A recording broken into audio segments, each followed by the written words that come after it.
Let's play a little bit of a game. Imagine Batman's trying to rob you. You're in the street and Batman's saying, hey, give me all your money. Picture that in your head right now.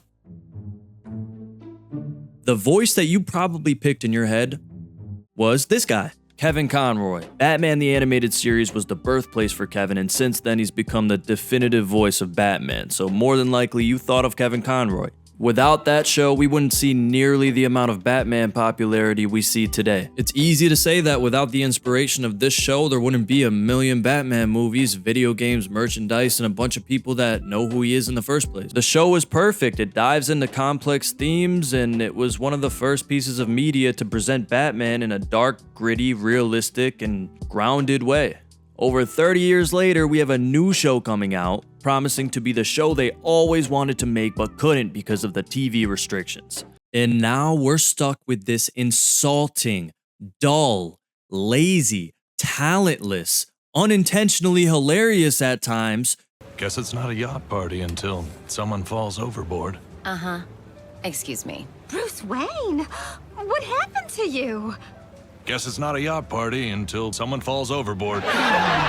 Piece of fucking garbage, and I'm not having it. I'm a Batman fan. He was one of the few characters I actually gave a fuck about when I was a kid, and I've consistently given a fuck about Batman until my adulthood, and he can be done so well. How did they fuck it up this fucking bad? It's beyond forgiveness. It's beyond any sort of understanding. The source material is there. Pull from any random Batman comic and you can't really miss, but this one does in a big way. In ways that I guarantee you won't expect. What got me excited to watch this in the first place was Bruce Timm was involved, the original creator from the animated series. And Matt Reeves, not only him, but JJ Abrams. It seems like a dream team on paper. It seemed to me like it couldn't possibly be bad, but I was sorely fucking mistaken. They're going to pay. They? All of them. I'm going to make them pay. I figured out that if you watch it as a comedy, you can actually have fun. So I'm gonna speed through and tear apart these episodes one by one. We'll laugh together, cry together, and make fun of this piece of garbage. The worst part of it all is how they ended the series. It made me punch through my computer screen, but I'm getting ahead of myself. Out of principle, I really don't care if you change characters up a little bit. It's a fresh take, I'm cool with that. In this case, they've made some strange decisions. The Penguin, or Oswald Cobblepot, is now Oswalda Cobblepot, and she's basically a stripper. You can frisk me any day of the week. Hey, me next! I feel like these might be the most terrible things that any penguin has ever done. I would agree, actually. It's pretty Shakespearean. Aside from the gender swap, that's a complete change in character from the Penguin. Just make a new character if you want to add that in. Episode 1, we're introduced to a new Jim Gordon and a new Barbara Gordon. Sensing a theme? As it turns out, this show should have been named Barbara, because Barbara Gordon is the most important character and has by far the most screen time out of anybody else in the show. To describe her, she's an independent woman that don't need no man. They are very persistent about letting you know that. So yummy. You have cocktail sauce on your shirt. Well, guess my shirt got a little hungry. Oh, did I mention that every male in the show is depicted as a bumbling idiot with zero self-awareness that's also a sexual predator, while every woman is depicted as a smart, intelligent, insightful badass? In a Batman show, you can fuck up Penguin or Barbara Gordon, just don't fuck up Batman. That's what I care about. As long as they don't fuck up Bruce Wayne and Batman, I'll be happy. And I watch the show, and do I look fucking happy? Do enjoy the party, Master Bruce. Was that a joke? I suppose. Oh, it's Bruce Wayne. Well, this is embarrassing. You started the party without me. The show does this really weird thing that when Bruce Wayne talks to Alfred, he'll use his Batman voice. And then when he talks to anybody else, he just talks like a smug douchebag. And I don't know what it is about the voice actor, but something about him makes me a little uncomfortable. I don't care to watch myself either. I mean, I like myself, but sometimes I have an idea that's a little bit... You know what? Batman's a vibe, and you are that vibe. It's in the depth of his voice and in the depth of his, dare I say it, tragedy. You're saying I'm tragic? Yeah. I like it. If you're wondering why the cast members have zero synergy with each other, it's because they're just meeting in this interview. You might ask, how is it possible to make an entire TV series without meeting your cast members? Apparently, they recorded their lines separately and then sent them in, and it comes across in the show. Their tonality often does not make sense. The voice actor for Batman's an interesting guy, though. Do you know that's how you catch a raccoon? You put a thing, and they grab the treat, and then they can't get their fists out. It does. Because they won't let go. Okay, what would your superhero name be? Well, my stripper name was Fluffy Kiki Route 7. And my, He does not do Batman justice, but the writers were no help. They wrote him like they hate the character, and his dialogue. Oh my fucking god, his dialogue's the corniest shit ever. Harvey, the only problem is that you and I are at a party, and neither of us has a drink. The show has a bad habit of cutting to a scene mid-conversation, and they make what I like to call human conversation. So the Duchess says, no, not on the first date. Oh, for Pete's sake. Guess I can't hold my liquor. Be right back. Have you ever met anybody that talks like this? Lady Penguin's up to no good, so Bruce goes to Penguin's party and snoops around, but he hears some noises, so he dives in the fucking water and hides in there. Penguin's trying to find a snitch, and she thinks it's her derpy-faced son, so she fucking murders him in a suitcase. Aren't you so scared of the new Penguin? Isn't she so badass? But as it turns out, she's wrong. The snitch is somebody else, and he's snitching right now. The little fink is spilling it to Gordon right now. Let me have one of the insiders take care of it. Keep it quiet. No. It's too late for quiet. Why? He gave you an exact solution to your problem. So instead, she chooses to use a big-ass rocket launcher, and she's gonna shoot a missile directly at the police station and blow the whole shit up. And here Batman comes in his bat submarine for no fucking reason. Batman takes care of this 6'5" dude with ease, but when it comes to the Penguin, it's a struggle, and he's having a hard time. This show likes to repeat lines of dialogue a lot too. In the writer's room, they kind of just one draft shit, and it needs to go through different drafts and different people, so that way different characters aren't using the same phrases. They do that shit a lot. Get out of my way! Get out of my way! Come out! Fun's over, freak. Get out of my way. So Batman kind of wins, and then he falls from midair. Where the fuck did he fall from? There's nowhere to grapple to. So Penguin succeeds to launch her fucking missile strike at the police station. She's worried about getting in trouble and having somebody come forward, so she blows up the entire police station with a military-grade weapon with witnesses. So Penguin goes to jail, and we don't see her for the rest of the series. That's the only time. So I bet you guys are waiting for me to say that this was the worst episode in the entire series. It was terrible, but this one was probably my second favorite. It gets bad. This next episode presents itself like a murder mystery, and by this time I'm realizing that this show has the story structure of a Scooby-Doo episode. It felt a little weird, but it makes sense being that one of the writers is a writer for Scooby-Doo and other children's TV shows. That'll let you know the level that we're at. In this case, this is a Clayface origin story, which of course the original series did so much better. The only thing that they have in common is that in both versions, Clayface is an actor who's struggling with his looks. In the original, they fleshed out his motivation. They showed you everything instead of just having to explain it to you like we're dumbasses. In the original, Matt was struggling as an actor until he got into a terrible accident. It affected his face. So through all of his insecurity and his rage, he took a deal with somebody who had the solution for him. His solution came at the cost of it being a very highly addictive drug. The guy that gave it to him was a mob boss, and he knew it was highly addictive. He preyed on him for that reason and knew he'd be scrambling for more. He took advantage of that weakness and had him do jobs for him and all sorts of horrible shit, including murder. The drug is in a form of a cream, and if he puts it on his face, he can sculpt it however he wants, but if he waits too long, his face will become deformed again. This creates a big conflict and plays directly into his motivation as a character. It's also some social commentary. Because of how addictive this stuff is, it forces him into acts of desperation, eventually leading to him trying to break into the place where the stuff's manufactured. He gets caught trying to steal some, and the guys pour the shit down his throat, accidentally turning him into Clayface. In this version, Batman understands this, he sympathizes in a way, but he knows he has to stop him nonetheless. This is fleshed out over 2 episodes, and it's very intriguing actually. It puts you inside of the mind of Matt, and makes you understand exactly what he's going through. It's very good writing. Also, pay attention to the animation. See how they use this art form to enhance the storytelling? The angles they use to convey emotion, the lighting, it's all intentional. Makes you scratch your head as to why this new show can't do the same thing with years and years of technology ahead of them, right? It's because they don't give a fuck. In this new version, I shit you not, you don't know anything about the character except for this one monologue that he gives. One piece of exposition makes up for an entire fucking backstory on this person. Do you want the whole tale, detective? Of all the years, all the parts lost because of my face, Of how Elman promised he could fix it. And it's truly the dumbest story ever. They change every character in this show, but it's always for the worse. It's always to make the story more lazy or for the character to be less complex.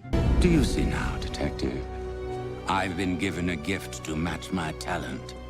I can be anyone, fool everyone, including you. In the original version, he couldn't hold form for too long because it took too much mental effort to actually shapeshift. But in this version, he's able to do it at will. His entire motivation was to have a better looking face, but in this version, he just stays ugly for no reason. It's never explained, at least. Maybe if it was explained in this one that he couldn't hold form, but it's like they're so embarrassed of the source material that they have to change it and put their own spin on it. It's like they don't even want to be making a Batman show.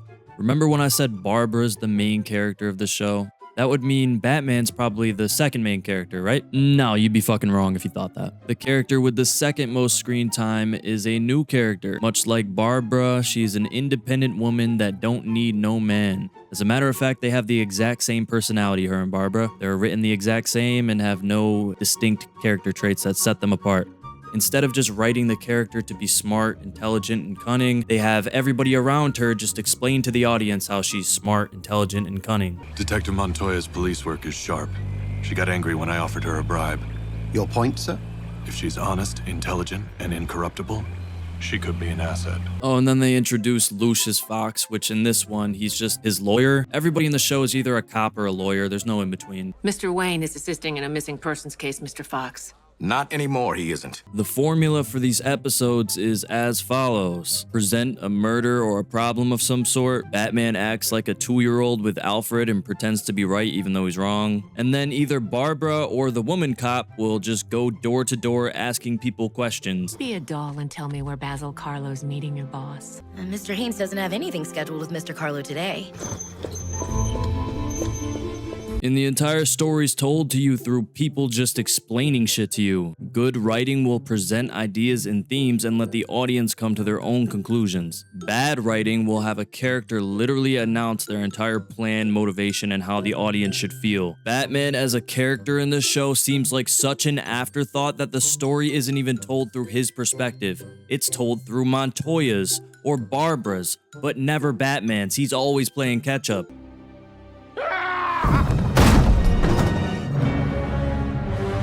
Operator, police, badge 742.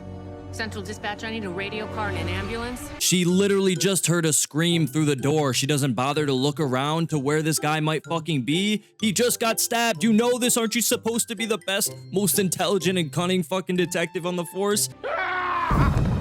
So Batman eventually catches up, and of course he can't catch this guy. He can't really do shit in this show. He's literally useless to the plot. It's like every once in a while they forget it's a Batman show and they just have to throw him in real quick. If he would just let the cops do their jobs in the show, nothing would change at all. They're the ones that figure shit out. They're the ones that solve the problem. Batman just shows up at the end of every episode and gets his ass kicked real quick. It's kind of strange when the supposed main character of the show is completely inconsequential to the plot of every episode. I can't help but think that politics are influencing this show to an insane degree. Every episode revolves around empowering one of the women characters and pushing Batman to the side. Even though Batman's supposed to be considered the world's greatest detective, in this show, he's always lagging behind the police work from Detective Montoya, the woman, and Barbara. Barbara always figures things out before him, and he's always being saved at the end by a woman. If you wanted to make a show about this new Montoya Montoya character and Barbara, then that's fine. You could have made a show about them that exists within the Batman universe, but when you call the show Batman and you market it as if it's a new telling of Batman as a character, it really throws me off when these characters are the central focus of the show. Harvey Dent's another character that they also fucked up. They changed him to be an obnoxious, self-absorbed pig,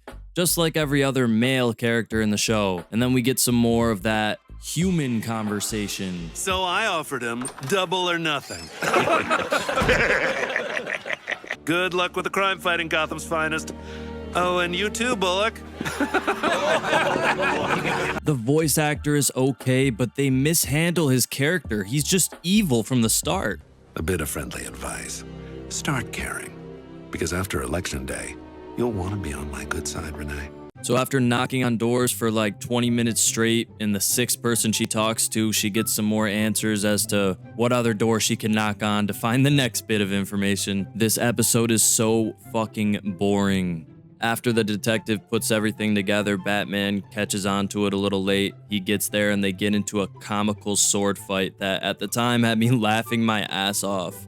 It's so out of place, it makes no sense. Why are they doing this? And Clayface is just a normal actor in this show. He has no fighting ability, but yet Batman just loses whenever the script wants him to. I shit you not, the way he loses is Clayface cuts a piece of string, causing the entire place to fucking implode on itself. That one piece of rope is holding the structural integrity of the whole building. Without that rope, the place would just be ashes this whole time. Even though I give this episode a lot of shit, I will admit it has my favorite scene out of the entire show. What about you? Hard or easy? Wow, what a badass.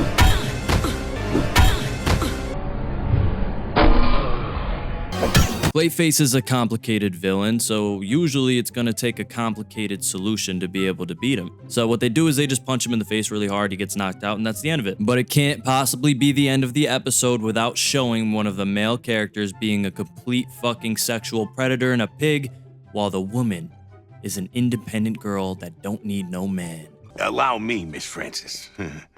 Thank you, but I've had enough horror in the past few days. As I said before, this version of Bruce Wayne is presented like an unlikable douchebag that's self-absorbed. Now, typically, this would be a front that he puts on so that he could continue being Batman without people suspecting him of anything. In this show, that's just genuinely how he is, because when he turns around and talks to Alfred, he's the same fucking way, except in a Batman voice. In episode 3, he's at an expo and he's showing the jewels that his mom wore when she died. And he overhears a comment from somebody talking shit. Who the hell wears pearls like that into Crime Alley? I mean, what do you expect, lady? It's the East End. And this is his response to that. I can't help but think that this isn't how Bruce Wayne would have acted in this situation. So they throw him in therapy where, of course, he's not in touch with his feelings. He treats women like objects and he needs to change because men bad and women good. Look, the guy made a crack about my mother, so I popped him one. Anyone would have done the same. But yeah, I guess I know that it was wrong. Oh yeah, and by the way, this is Harley Quinn. And wouldn't you know it, she's an independent woman that don't need no man. I think in this version, Harley Quinn is her own person. You know, she doesn't have an association with the Joker. She's an independent, working woman. I don't know how they come up with these concepts. They must be up for fucking days. So her reskin is that she's a mixed race lesbian female who actually develops a relationship with the lady cop Montoya. What? Come on. Do I look like a guy who goes around blowing his top? Do I look like a guy that goes around blowing his top? It's kind of impressive, actually. This is a meeting of the minds. This is horrible voice acting and horrible writing at the same level coming together. Directly after talking like that, he gets in the car with Alfred, and of course he's using his fucking psychotic Batman voice. How was therapy, Master Bruce? Waste of an hour. Doctor thinks she can get into my head.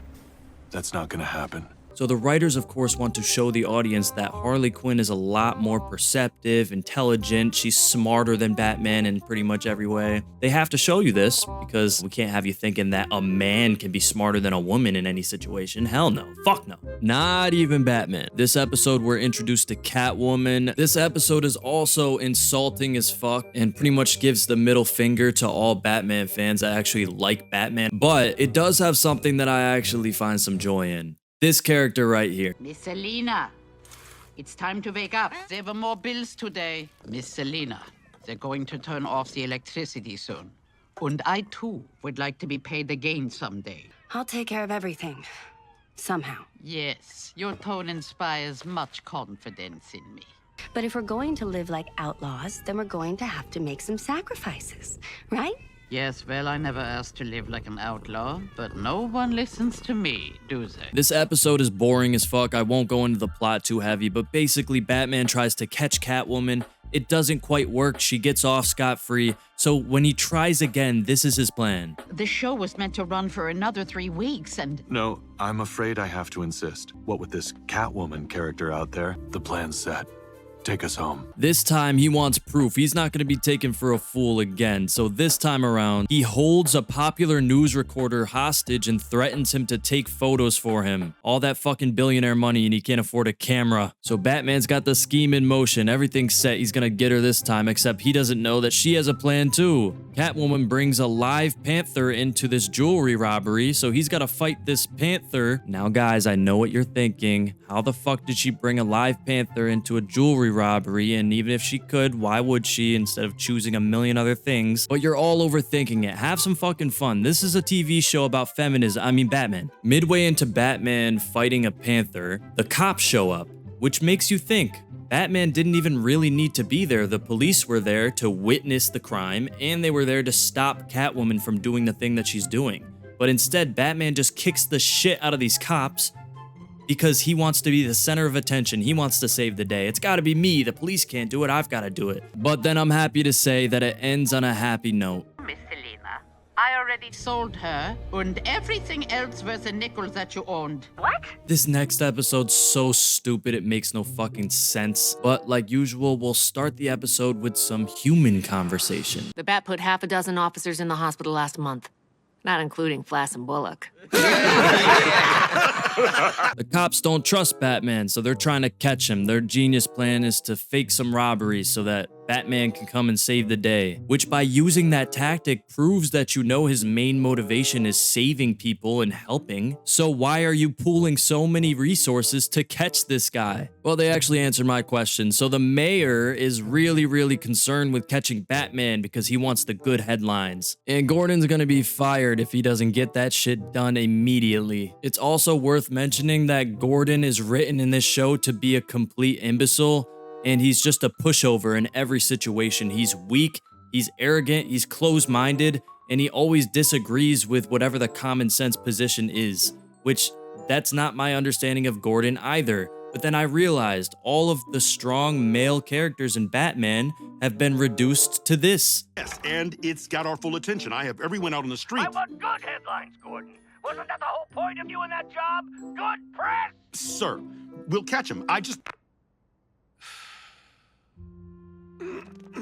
So they get so desperate to find Batman that they bring in Harley Quinn, the expert in psychology, even though everything she says is on the level of understanding of a third grader. And of course they add some dialogue about how she's the best and the smartest in her field. But her main point is that if you want to bait the Batman in, you need a masked villain. And these two asshole cops have the genius idea of freeing a psychopath. Barbara apparently represents him as a client, and she even says, hey, that guy's pretty fucking dangerous, which as a lawyer, I don't think you should be admitting that your client is a danger to people, but hey. So they free this guy and he goes on a rampage around town, just fucking shit up. And Jim Gordon just proceeds to not have a fucking grip. This is just like Flass and Bullock, doing whatever they think they can get away with. Well, not this time. Damn it. Where are they? Damn it. Where are they? Batman's aware of the situation now, so he's on deep lookout for this fire guy. Then Alfred tells him that there's a police report at this specific building, and then Batman just has to like look up to the right a little bit.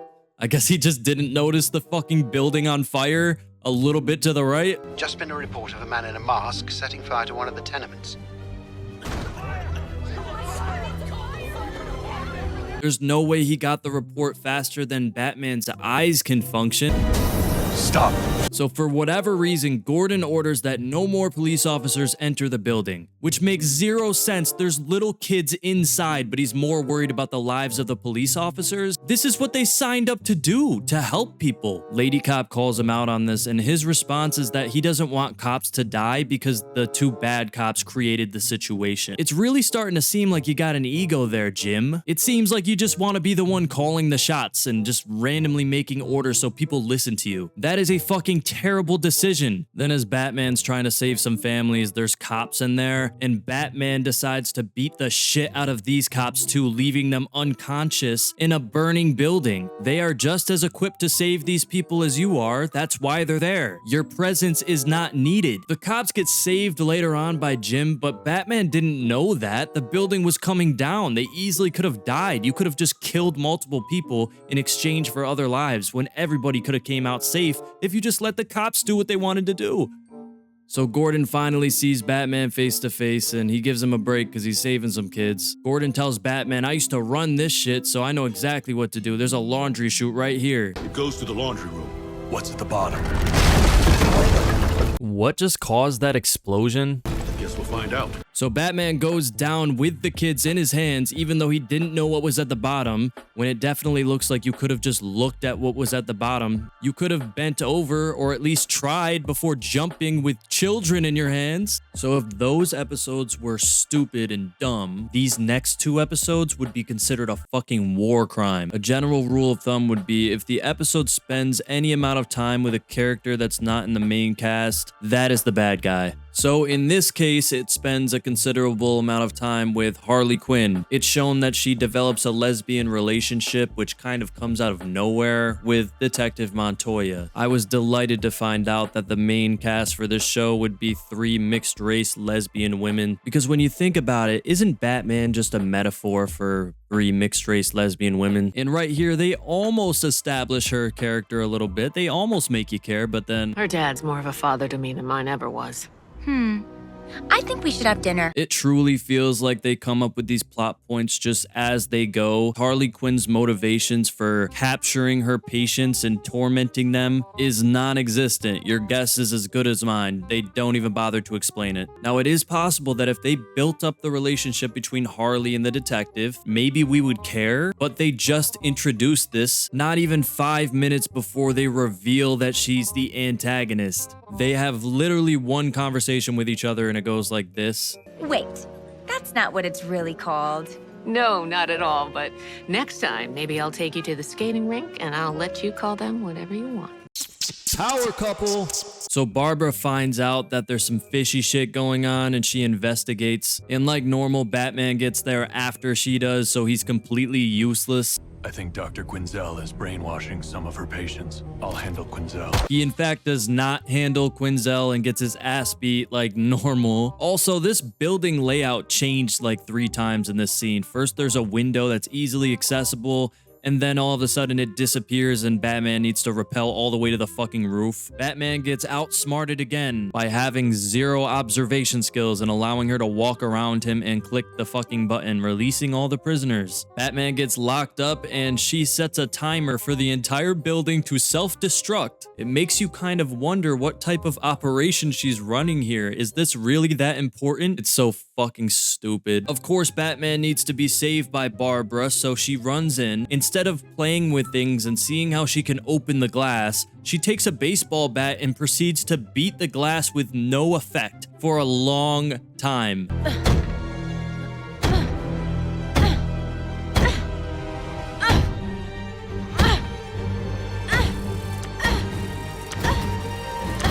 Notice how the clock's at 4 minutes, by the way. After Harley sees Barbara's car, she wants to turn around and go back into the building that's about to fucking explode. This genius has been hitting the glass with not even so much of a scratch on it for 4 minutes straight.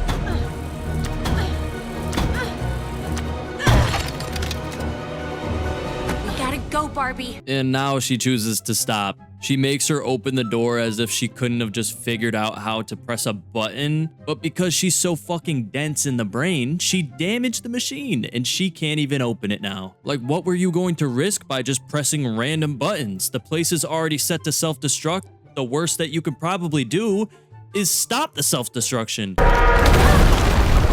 No! So Batman dies, and that's the end of the series.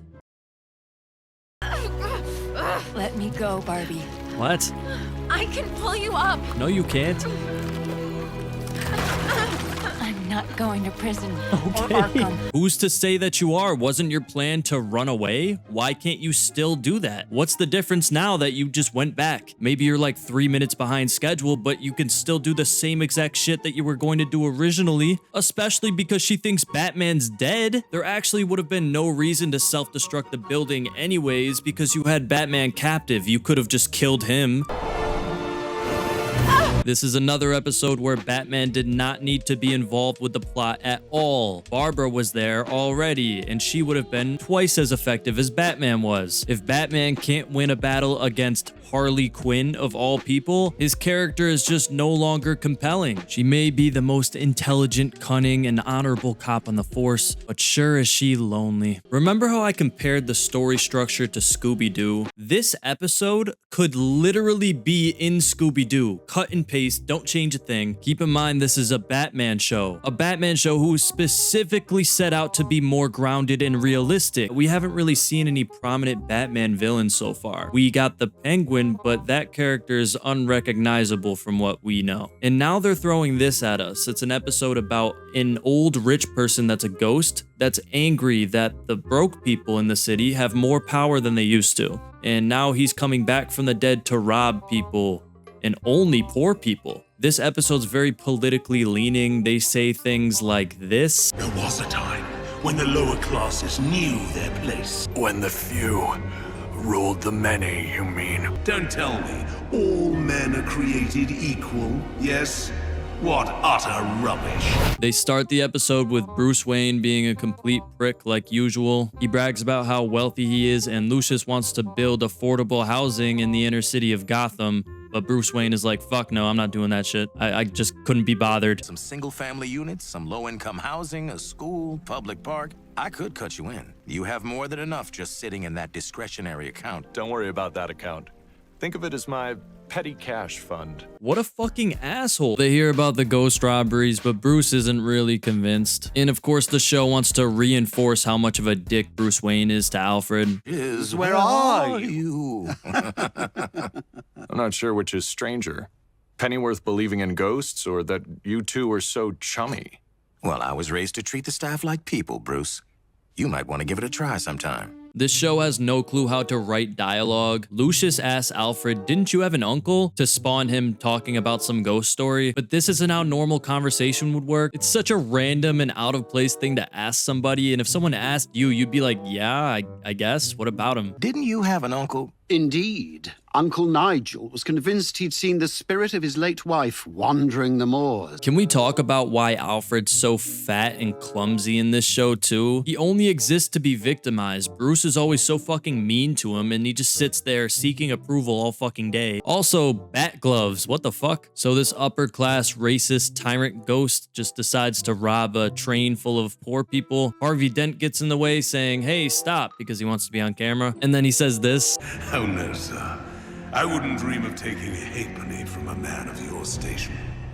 But I'll take everything this one has. That has just got to be racist. So Batman pulls up on this ghost and he notices he has a little emblem. Bruce goes to the library trying to look for answers, and of course, a librarian happens to know exactly what Bruce is looking for and explains the ghost backstory with great detail. And what do you know? The house that Lucius was gonna buy was the ghost's house. Funny how it all links back in. I'll give you a tour of the old girl before we get to putting signatures on dotted lines. A few more John Hancocks and we're all done here. I'm convinced that this is how the writers actually communicate with each other in real life, because there's no way they think this is how human beings talk. Then we get some more of the bat voice with Alfred. At Heritage Hill? Why, yes. How did you... Just let him know I called, please. Heritage Hill, Pennyworth.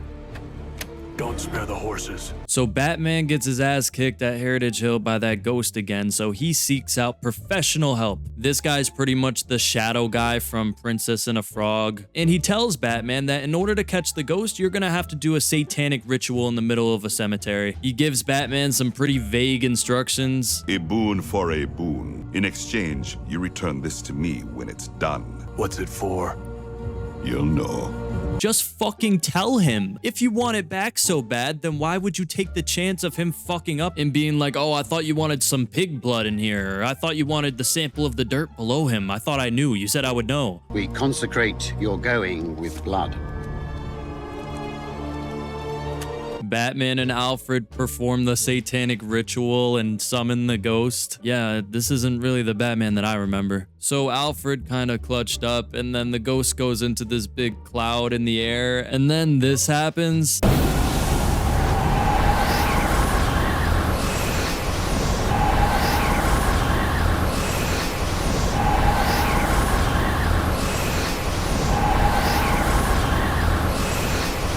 So then Alfred gets possessed by this demon ghost.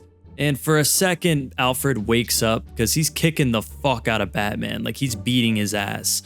And he goes, kill me before I have to kill you. Alfred even knows in this show that Batman's completely useless and can't win a fight against his butler.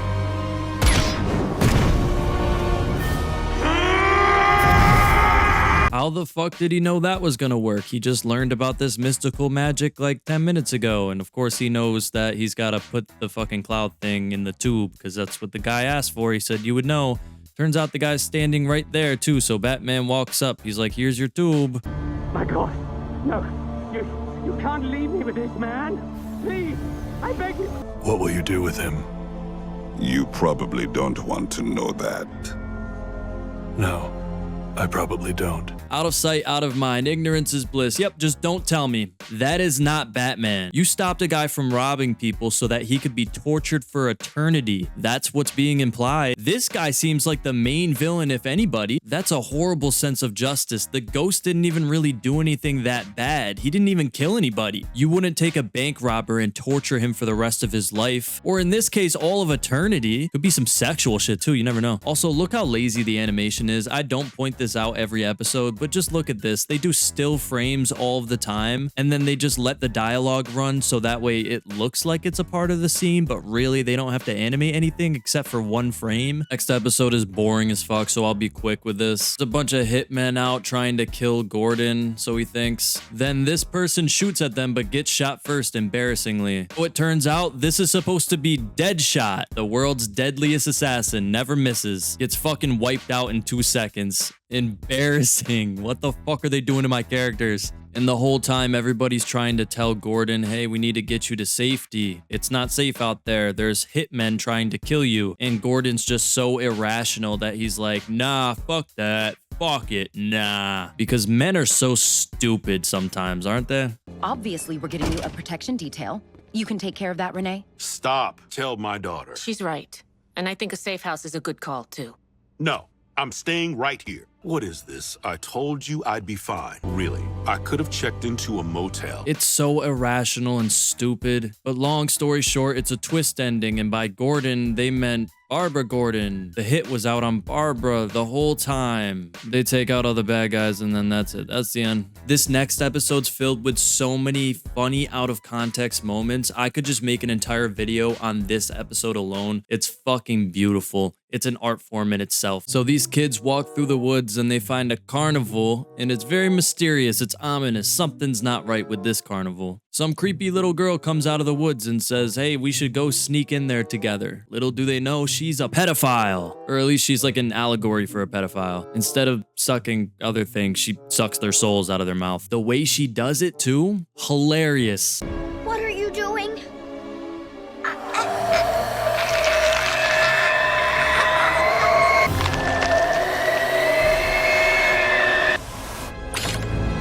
What did you do? And of course, she finds a way to beat Batman too. So she goes to suck Batman's soul out of his body, and a little kid saves him. So far, Batman isn't even able to beat a little kid. The progression of the episodes is pretty much just showing how low of an opponent Batman needs to be able to actually win a fight. We went from woman to old man to child. I don't know how much further we could go. Maybe an infant? If you don't believe me when I say that the show is purposely trying to write him as if he's weak, just watch this.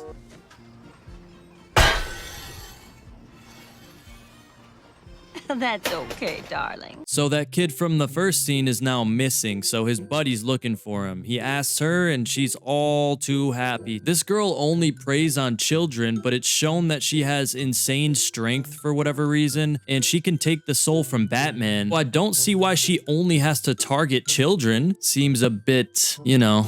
Stop that this instant! We agreed that boy last night would be the only one. So this woman's kid is missing because the vampire girl took him, and this is how Harvey Dent responds. One of my kids is missing. Steffi, she... It's a carnival. Kids run around. I'm sure she'll turn up. Harvey's not supposed to be a dick until after he turns into Two-Face. That's the whole complexity of his character. If they changed these characters and they did something interesting with it, I wouldn't mind. But when you just take away the things that make the characters complex, then it's stupid. Anyways, Bruce Wayne agrees to find the kid, and wouldn't you have it, he gets his ass beat. I'm sorry, I'll pay for it. Have you seen two girls around here? One has a blonde ponytail, the other... Why are you looking for two little girls? I'm helping. Don't seem like you're helping. Why the fuck would he say it like that? So they're implying that they think that Bruce is a pedophile, so they beat the shit out of him and leave him in a ditch. And when he wakes up, the park is closing, so he was knocked out for hours. The carnival is closing. Please exit towards the parking lot. In this show, I'm not even exaggerating, I've seen him win maybe 2 fights, and they were both against police officers that were trying to help. What did you do? So she's racked up like 3-4 bodies now, and they're in a panic. During an argument, she fucking murders her older brother. Well, I guess not immediately. This is how he dies. She'll be lost forever. And then she goes on a run trying to find another little kid to take a soul from, quote unquote. Oh, I'm waiting for him, setting myself up as bait. And when he appears, I'll knock him right in the kisser with one of these. I wonder if that'll get reincorporated later. What the heck?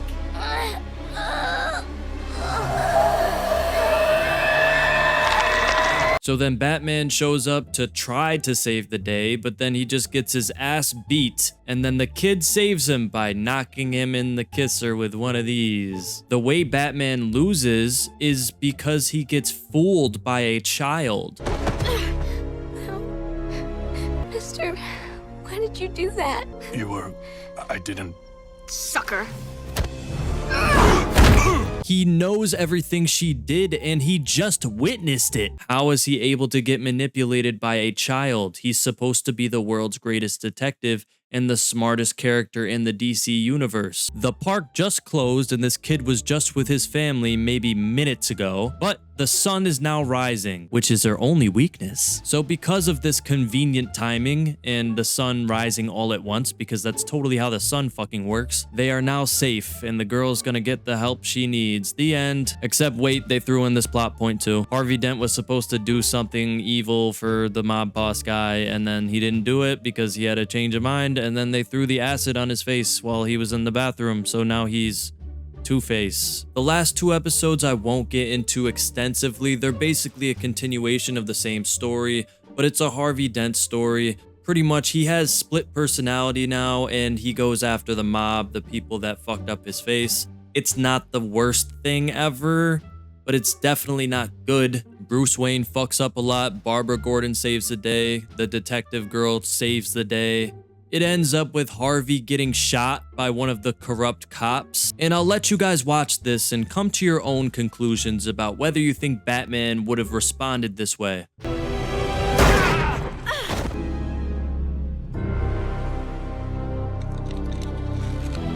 That wasn't right to shoot. You can't do this. You're just some lousy vigilante. I'm a goddamn cop!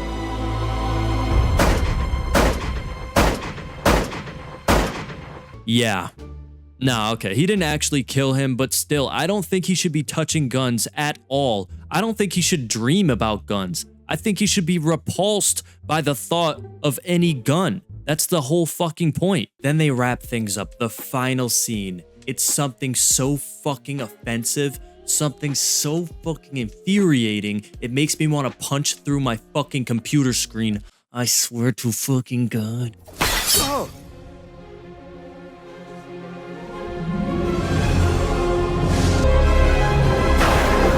They had the balls to use the image from the animated series as if they're comparable. These shows are not in the same conversation whatsoever. I can't believe they did that. I can't believe they ended on that. That just blows my fucking mind. They have to be self-aware, like a little bit. You would think so, right? All right, guys, that's the video. I appreciate you guys watching to the end. Videos like these actually take a long time to edit and complete. I've just gained a new form of respect for YouTubers that make these type of videos consistently, because how the fuck do you do it? I really don't know. It takes a long time. Think about how long it takes to watch an entire series and times that by like 20, because it's not as if you can watch the series and just recall everything that you want to do and then just implement that. No, you have to watch it over and then pick things apart, because you're not going to know exactly what you want to criticize until you're in the editing phase, and you add a lot in the editing phase. So it takes a lot, especially all the transitions and cuts and audio leveling. So just, you know, be aware of that. If you like this type of content, let me know that you like it so I can continue to make this type of stuff. I've got a Deadpool and Wolverine review coming out in a similar style, so definitely subscribe and stay tuned for that shit. Other than that, I appreciate you guys. I'm going to leave a link in the description. If you guys want to donate towards me, I will feature your name in the next video towards the end. I can't really do much for you except for that, but just know, once this channel blows up, you'll be cemented in the history of CJ Soprano. That's what I can offer you. So go ahead and click that link and donate if you can. If you can't, then just subscribe. That's all I ask from you. Just stay tuned for the next shit. Thank you so much. Appreciate y'all.